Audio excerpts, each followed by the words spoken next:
This story is about how the owner of a chain of roadside cafes, the elderly and stubborn Harry Welton, in the guise of a simple traveler, goes to one of his eateries to find out why the institution is losing customers and reputation.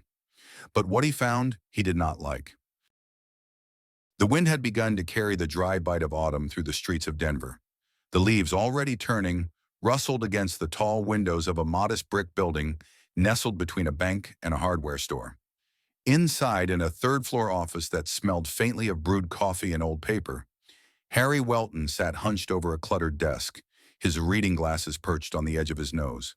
The warm light from a brass desk lamp cast long shadows over the spreadsheets in front of him, numbers and charts that told a story he didn't like. Harry was in his early 60s, a broad-shouldered man whose posture had begun to stoop more from years of responsibility than age. He had built his business from scratch, starting with a single roadside coffee shop in the late 80s that catered to truckers passing through the Colorado Plains. Harry's Break had grown into a regional chain, modest but respected, known for clean counters, hot food, and friendly service. It wasn't fancy, but it had heart. People remembered that, or at least they used to. He tapped his pen against the desk. The location off I-70 near Silver Cliff had once been one of his top-performing stops.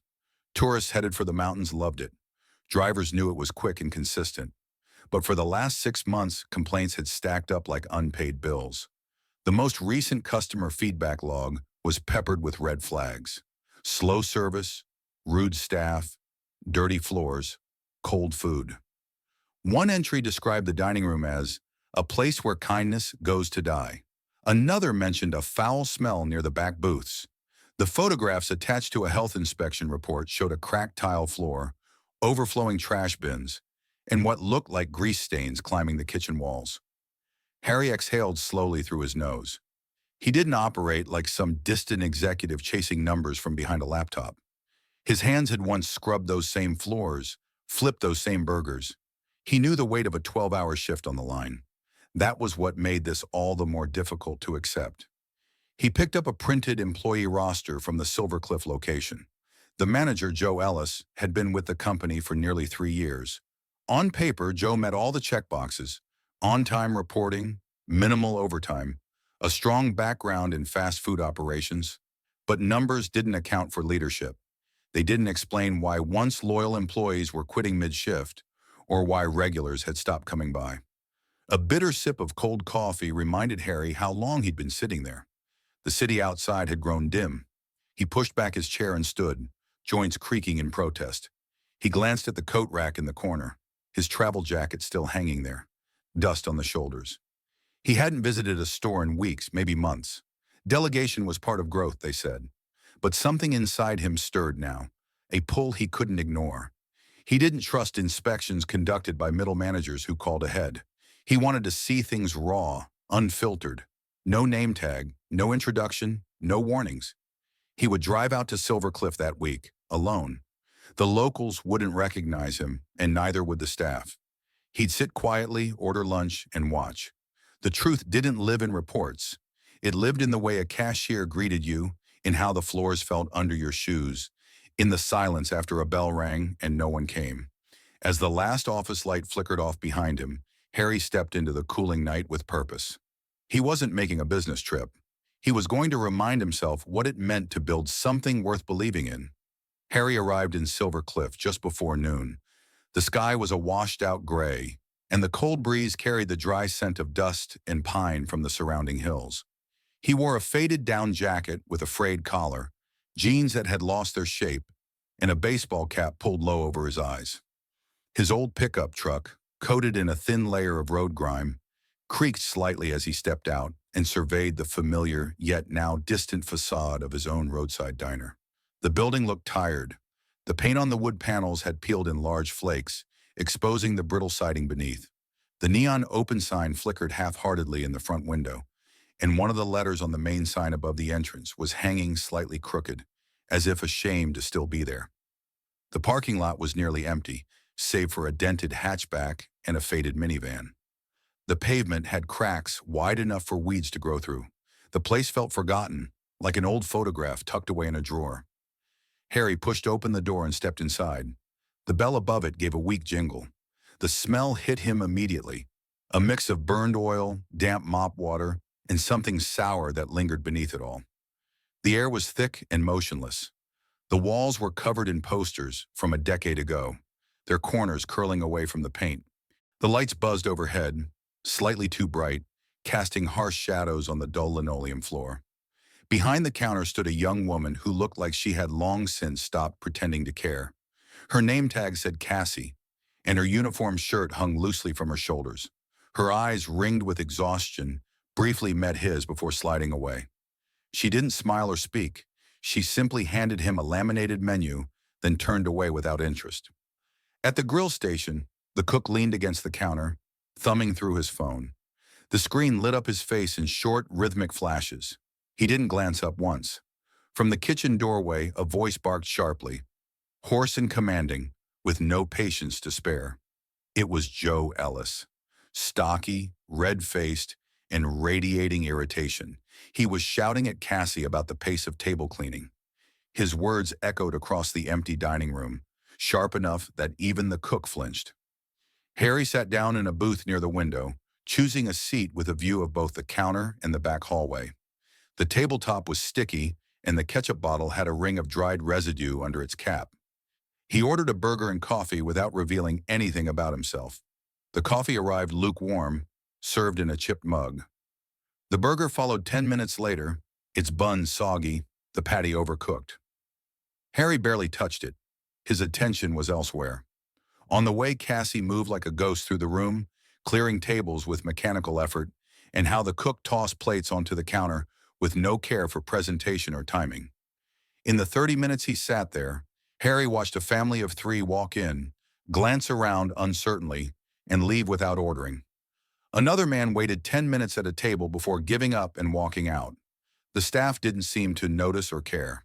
Cassie and the cook barely exchanged words, and when they did, it was tense and clipped, spoken through clenched jaws and downcast eyes.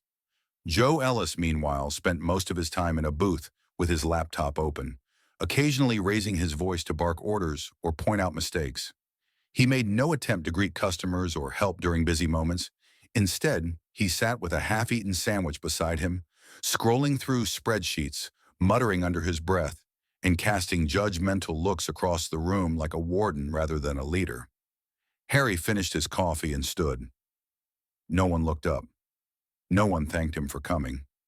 He walked back to his truck without a word, his presence unnoticed, his identity hidden. But in those quiet, heavy minutes, he had seen enough.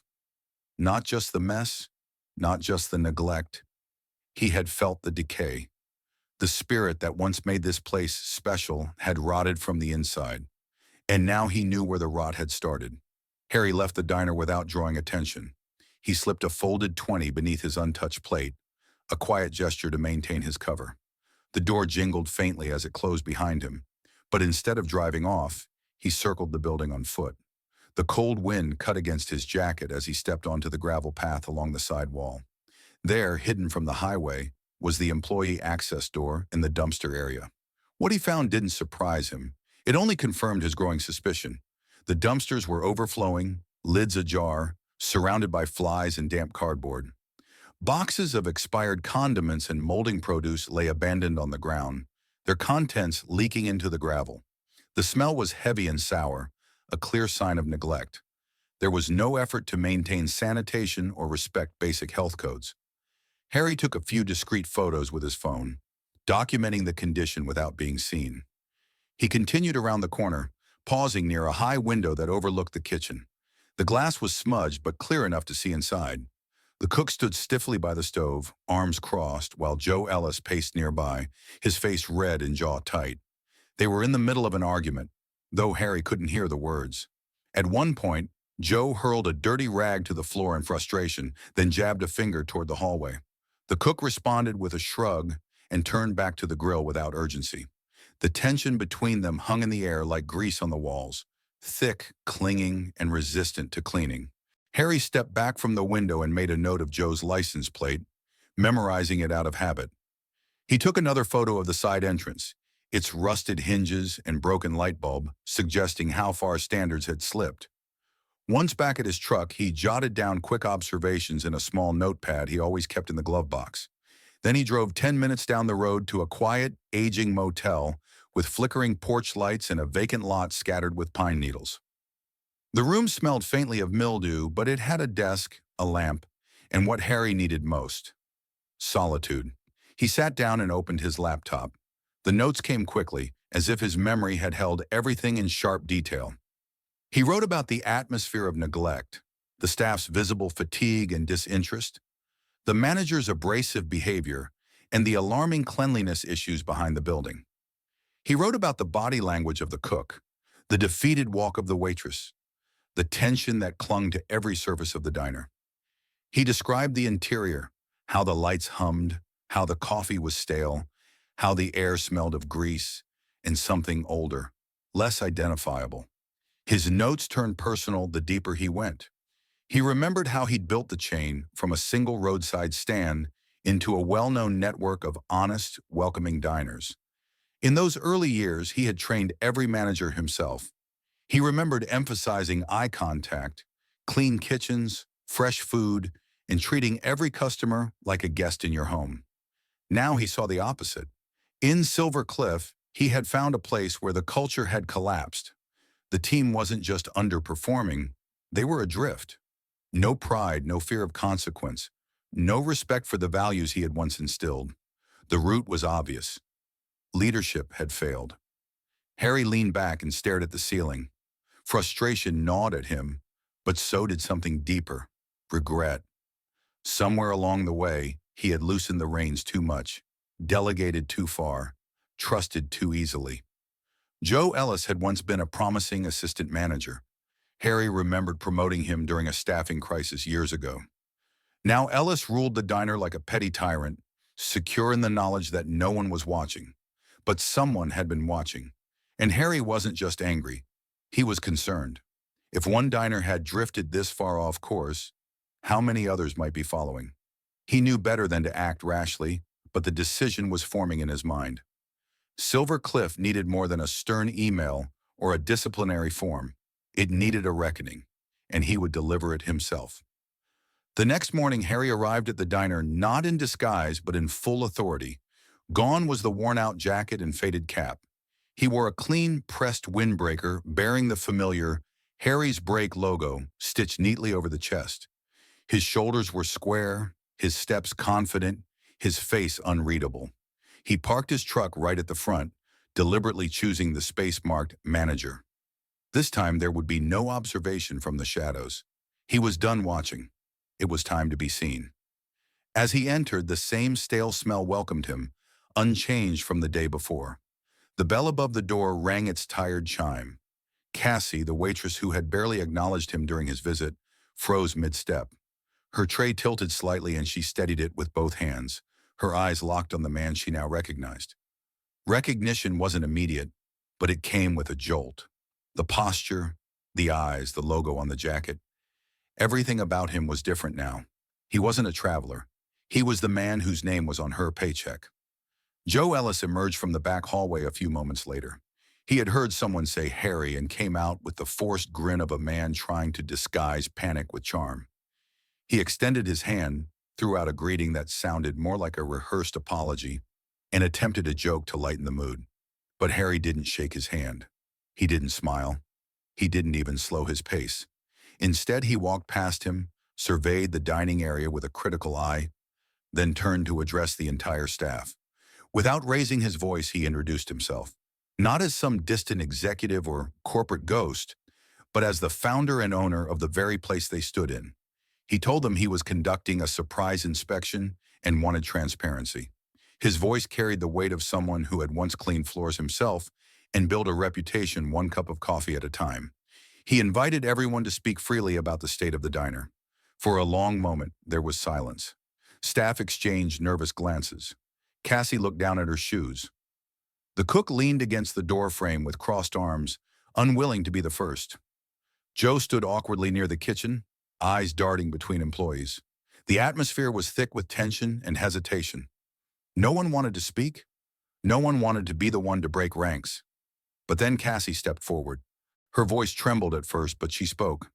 She talked about the pressure, the yelling, the constant feeling of being watched not for performance, but for the smallest mistake. She said they were understaffed on weekends, that their tips were often cut without explanation, that she was threatened with fewer shifts if she ever reported issues. Her words unlocked the silence in the room. The cook followed, his face lined with fatigue. He spoke of mold behind the walk-in freezer, of broken equipment that had gone unrepaired for months, of being forced to serve food past its expiration because it was cheaper to risk than to replace. His right eye twitched involuntarily from too many overnight shifts, too little sleep, and the constant grind of a toxic environment. Others joined in. The dishwasher complained of hours being cut last minute. The part-time server admitted she kept her head down to avoid confrontation. Everyone, it seemed, had something to say once the dam was broken, and Harry listened. He said nothing. He didn't interrupt. He didn't defend. He stood still with his hands clasped behind his back, absorbing every word, every detail, every accusation. He watched their faces, the way they avoided eye contact, the way they exhaled after speaking, as if unburdening themselves for the first time in months. Joe tried to interject once, claiming miscommunication, but Harry silenced him with a glance. There was no shouting, no dramatic declarations, just a room full of exhausted voices finally being heard by the only person who mattered. The mood shifted from fear to cautious relief. They weren't sure what would happen next, but for the first time in a long time, they believed that change might be possible. Harry took mental note of everything: what was said, what wasn't, who stood up, and who shrank away. He didn't need a clipboard or a checklist. He had seen and heard enough. The problems weren't just operational. They were human, and they started at the top.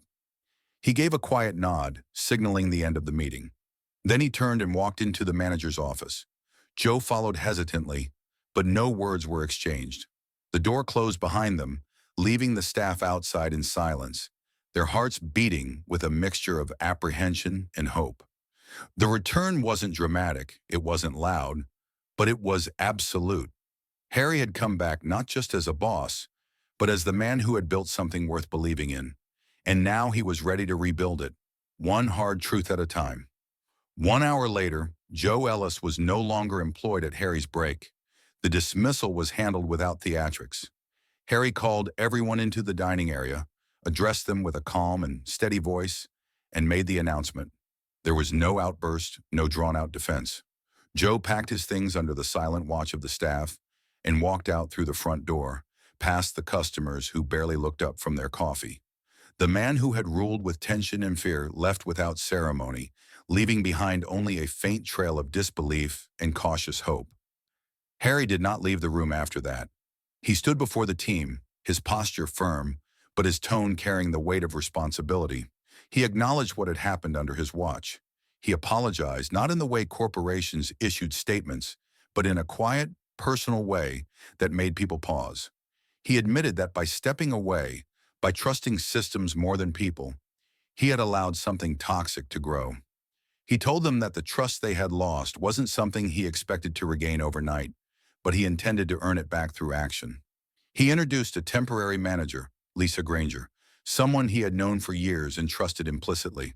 She had run the Grand Junction location with quiet excellence and was respected by her staff. Her presence brought a measure of stability. She didn't smile excessively or promise miracles. She simply stood beside Harry and nodded. That was enough for the team to believe she was different. Harry announced a full deep cleaning of the kitchen and dining area, paid for by corporate, beginning that very evening. He instructed the overnight crew to take the night off with full pay so professionals could come in. He said expired stock would be disposed of, equipment would be repaired or replaced, and every square foot would meet the standards they once proudly upheld. He also addressed the schedule. Overworked shifts and unpredictable hours would be revised within the week. Everyone would have a voice in the new schedule, and flexibility would be a priority, not an afterthought. Tips would be reviewed and redistributed where discrepancies were found. He promised transparency, regular feedback, and open channels to report any future mistreatment, without fear. Harry didn't leave town that evening. He checked into a motel again, the same small one on the edge of town, and spent the following days as more than a supervisor. He worked on the floor, bussed tables, helped prep vegetables in the kitchen, and mopped floors after hours. It wasn't for show. It wasn't a PR move. It was how he had started, and it was how he intended to remind everyone what Harry's break used to stand for. Some employees were awkward around him at first, unsure how to behave, but slowly their body language changed. Cassie brought him coffee without being asked. The cook cracked a quiet joke while slicing onions. Even the part-timer, usually silent, stayed after a shift to ask questions about how things were done in other locations. It wasn't a celebration. It was a slow thaw, the first signs of culture shifting back toward something honest. Local customers noticed too. Word traveled fast in small towns, and it was hard to ignore the man in his 60s scrubbing down patio tables with a hose or chatting with an elderly couple over their pancakes. Some remembered Harry from years ago when he had opened the first roadside diner in the state. They smiled not just at the gesture, but at the memory it stirred, that this place had once been different, and maybe it could be again. By the third day, regulars began returning. Truckers who had avoided the location pulled in again. A family from the nearby RV park came back for breakfast. The parking lot, once half empty, began to fill during peak hours. It wasn't perfect yet. There were still kinks in the system, moments of tension, a few burned toasts and overcooked eggs. But something fundamental had changed. The way people held themselves, the tone in their voices, the rhythm of the place. Harry kept a notebook in his jacket pocket and wrote in it every night. He listed observations, ideas, and names of employees who showed promise. He didn't make any grand declarations about the future. He just worked, watched, and listened. Because he knew that culture wasn't rebuilt with speeches. It was forged in small actions, repeated daily, in plain sight. The consequences of neglect had been costly, not just in dollars, but in morale, in trust, in pride. But consequences could also be a beginning, if faced directly. And Harry, more than anyone, understood that beginnings often came disguised as endings. A month later, the diner off the 70 no longer resembled the place Harry had quietly walked into as a stranger. The peeling paint was gone, replaced by a fresh coat in the original warm cream and red. The cracked sign had been restored, its neon glow now fully lit and visible from the highway, even in early dusk. But the real transformation was inside. The air no longer smelled stale. The coffee brewed fresh every morning. The floors were clean, the kitchen organized, and most importantly, the staff moved with a rhythm that spoke of pride, not obligation. Truckers began to return, not just for the food, which had improved, but for the atmosphere. Word spread through forums and dispatch conversations. A diner that had been written off was now talked about again, with surprise, with curiosity, and eventually with familiarity. Bloggers who chronicled roadside America visited, posted photos of plates full of golden hash browns and smiling waitresses. One article titled, "The Turnaround on I-70" got picked up by a regional magazine. Business grew steadily, not in a sudden boom, but like a town recovering after a long drought. Harry didn't revel in it. He watched the numbers climb with cautious optimism, but he paid more attention to something else: the people. He received emails from employees, some brief, some unexpectedly emotional. They spoke of how it felt to come to work without a knot in the stomach, of small kindnesses that now echoed through the shift. One server wrote about buying her first new pair of shoes in months, simply because she no longer feared being docked for being a few minutes late.